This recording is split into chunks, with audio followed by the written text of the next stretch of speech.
केंद्र सरकार अनेक योजनेत फक्त पोकळ गॅरंटी देत असून प्रत्यक्षात याचा फटका मागासवर्गीय महिला, विधवा, परित्यक्त्या व भूमिहीन महिलांना बसत असून रेशनवरील शिधा मिळण्यासाठी ग्रामीण भागासाठी 44,000 उत्पन्नाची अट घातल्यामुळे गाव पातळीवर तलाठी सदर उत्पन्नाच्या दाखल्यासाठी वेटीस धरत असल्यामुळे अनेक मागासवर्गीय, परित्यक्त्या, विधवा, भूमिहीन महिला कुटुंब प्रमुखांना याचा लाभ मिळत नसल्यामुळे सदर महिला प्रमुख असलेल्या कुटुंबांना शिधापत्रिकेवरील शिधा मिळण्यासाठीची वार्षिक उत्पन्नाची अटच काढून टाकावी अशी मागणी पुरोगामी संघर्ष परिषदेच्या महिला आघाडीच्या कोल्हापूर जिल्हा अध्यक्षा सौ साबिरा इंगळे यांनी प्रसिद्धी पत्रकाद्वारे दिली आहे।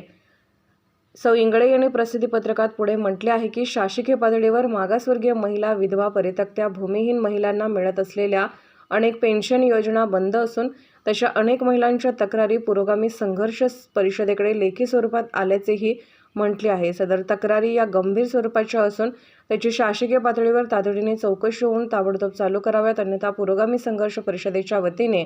राष्ट्रीय संस्थापक अध्यक्ष, संघर्ष नायक प्राध्यापक सुभाष वायदंडे यांच्या नेतृत्वाखाली जिल्हाधिकारी कार्यालयावर उग्र निदर्शने करण्यात येतील असा इशारा देण्यात आला आहे।